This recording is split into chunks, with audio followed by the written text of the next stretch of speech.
Hey guys, and welcome back to Harvey and Jill's Not So Perfect Reviews. Today, Harvey will not be joining me, mostly because today is a bit of a somber moment for me. As you know, we are going to be talking about Justice League today because I have been so looking forward to this movie. Uh, and before we get into, obviously, there's going to be tons of spoilers, so once again, if you haven't seen the movie and you don't want it to be spoiled, move along. If not, if you don't care, come jam with me, listen to my thoughts, and I'd love to hear your thoughts in the comments. So, before we get started, I think we have to deal with the elephant in the room, which is the not so stellar reviews that this movie has been getting. Critics on Rotten Tomatoes, they're giving it about a 40%, so yeah, it's a rotten rating.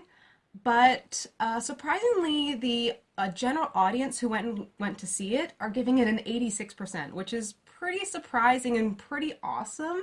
So it kind of makes you wonder, is this a good movie? It's very confusing, and I know that that percentage might drop. It's only opening weekend, and a lot of people are hyped for it. So yeah, there's a lot of positivity in the fan community surrounding this, or at least this desire that you want it to be good. And I'm one of those people. I really wanted this movie to succeed and, blow my mind and do all these amazing stuff. So, with that being said, I have to be honest about this film. As much as I have been looking forward to it, can I say equivocally that this is a good movie? No. Is it a bad movie? No. Is it an enjoyable movie? Yes, with a but. So while I was watching this film, I was enjoying myself, I laughed at the jokes, the characters are likable, and the action sequences are pretty good. I mean, some people might quibble about the CGI being not so great here and there, but overall, I felt it was pretty good. But that being said, there's something very inoffensive about this movie. And I don't know when I say that, I'm not exactly using that as a compliment. There's something very bland about it. And it's very kind of disappointing for someone like me who really wanted to be blown away by this movie and just was kind of like a kid who goes up to a house thinking that, like, hearing, oh, these people, they give out, like, full-size chocolate bars, and they give you one of these little fun-size ones, and while, it tastes good and everything like that, and you're grateful for what it is, it's still underwhelming. So, with that said, I'm actually going to do a bit of a switcheroo and talk about the three things that weren't so great about this movie.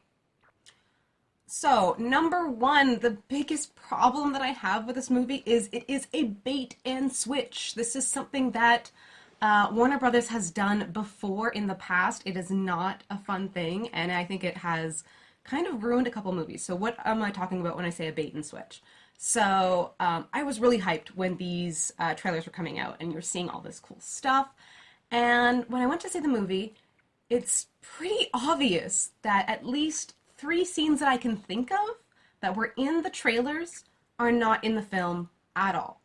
And Suicide Squad was another one of these movies that did this, where they hinted at, like, big plot reveals and stuff like that. Like, in Suicide Squad, you had this scene of the Joker with, like, a grenade in his, like, you see him all kind of banged up, and it was supposed to be him returning after the helicopter crash and stuff like that. And we never saw that. So that was kind of like a big thing.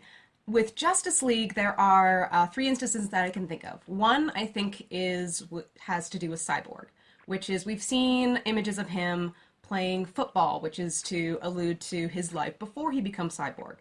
And we don't see any of that, other than, like, in a little screen at one point, like a little screen that he's watching, but it's not the same. Like, there were instances where we actually saw him as a normal human before he was all cyborged up, I guess. And we never see that in this film. We see him completely as a robot. We get very little information about how, he came to be like this. And so if you hadn't seen Batman v Superman, where we actually see the mother box transform him, you might be pretty confused. Plus, as I said, I'm kind of disappointed that they didn't go more into his backstory. So yeah, this whole bait and switch is kind of annoying. Another scene is Barry Allen breaking through some glass out of costume.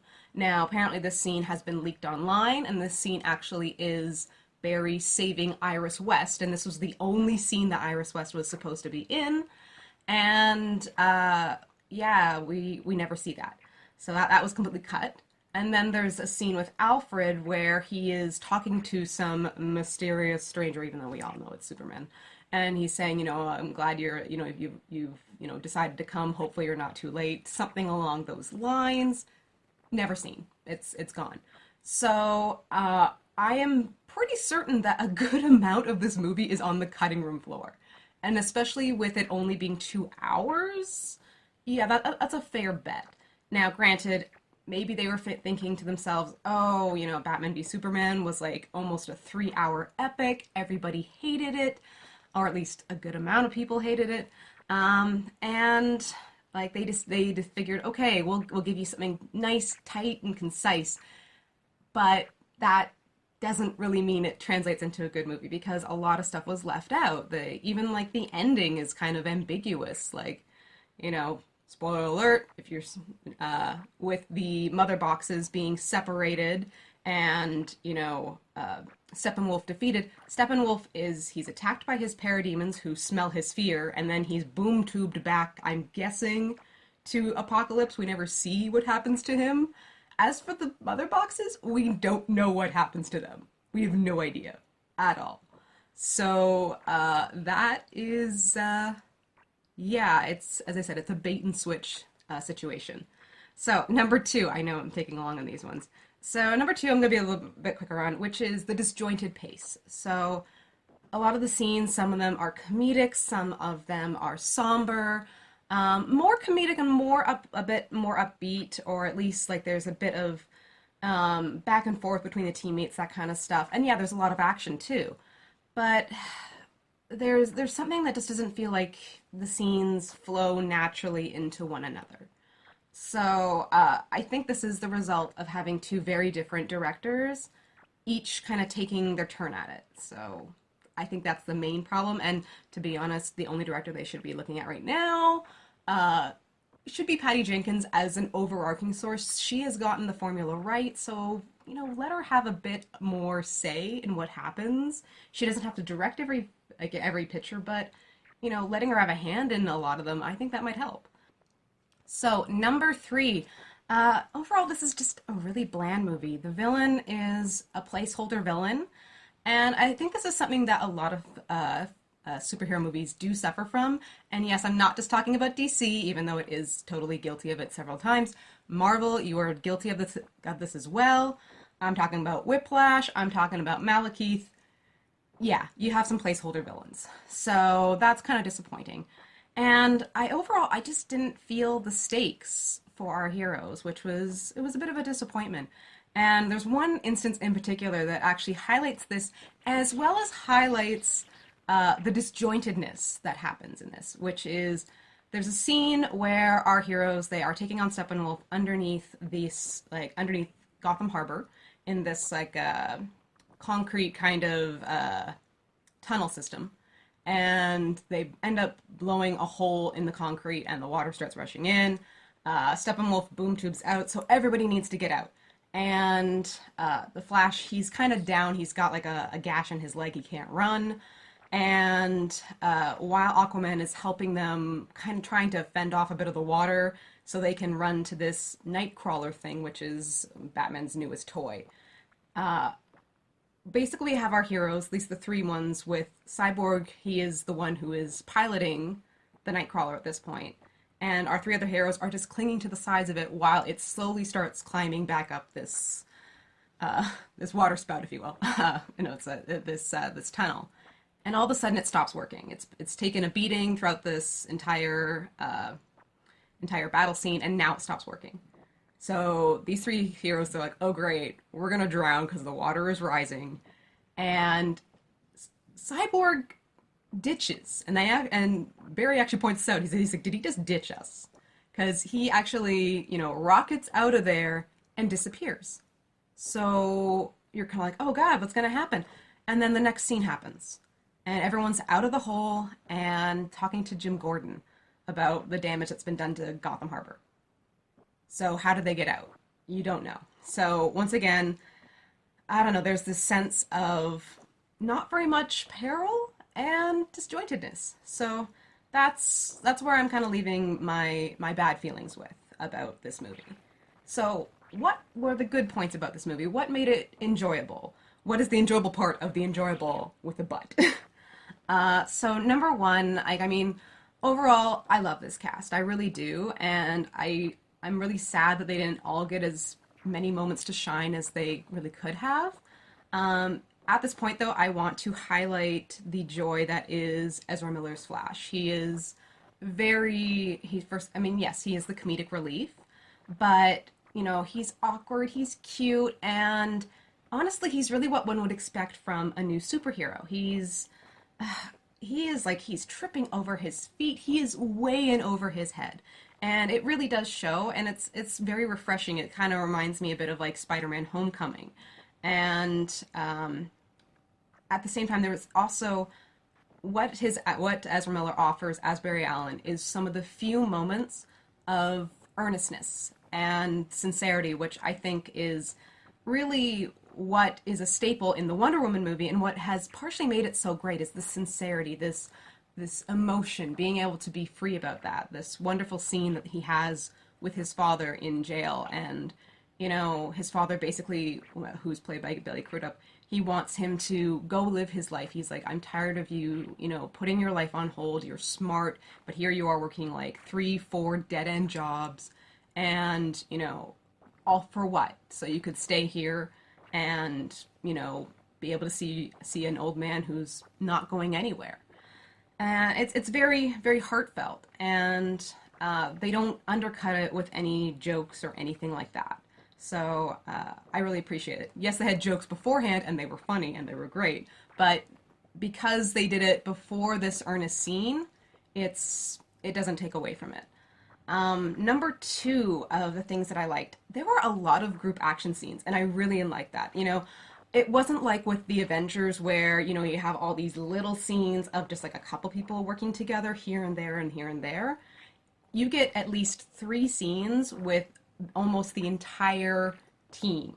So you have like the first fight with Steppenwolf in the tunnels. You have a second fight, which is during the, okay, spoiler, not really, resurrection of Superman, and he's kind of a little out of it and he's fighting them.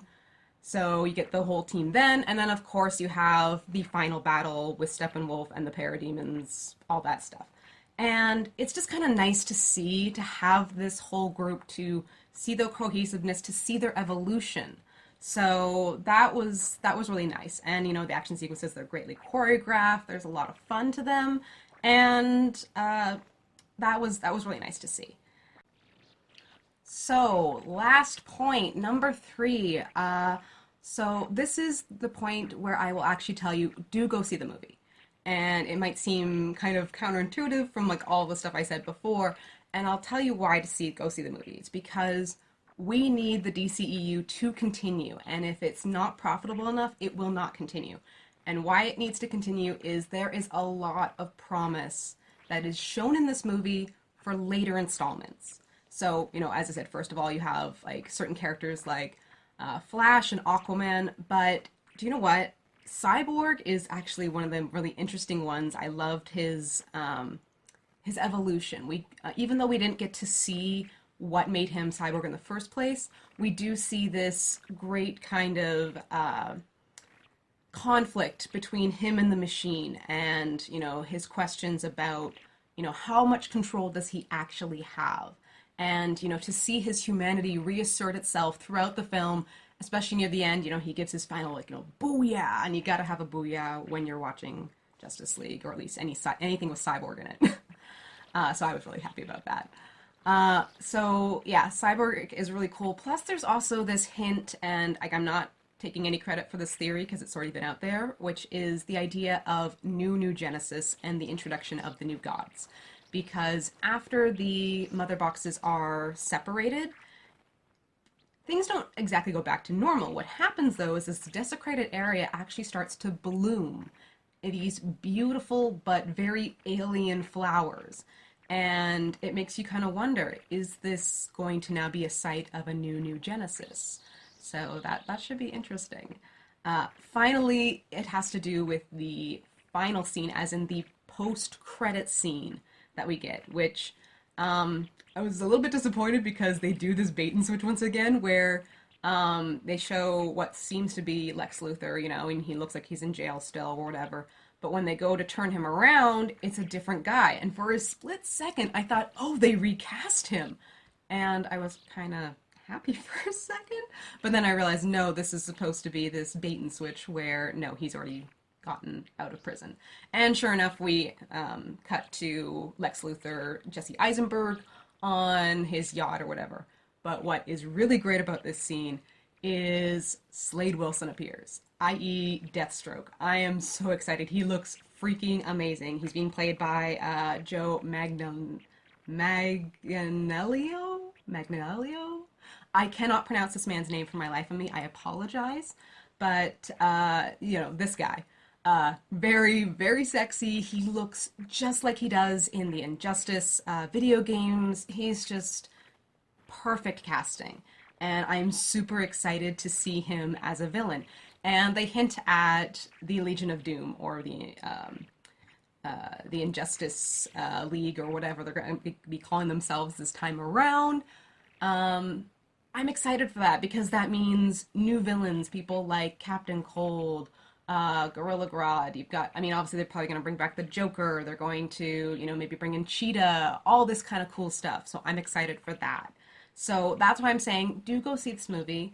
You know, you'll enjoy it. You won't be blown away. But hopefully this is, you know, a precursor to a better thing to come. So those are my thoughts on this movie. And, you know, I would love to hear yours as well, because I'm a huge DC fan. You know, as I said, you know, I was really looking forward to this movie. And while it didn't live up to my expectations, there's some kernels of stuff to be enjoyed here, and I'd love to hear your thoughts. All right, guys, thanks for watching, and we'll see you again next time. All right, okay, bye.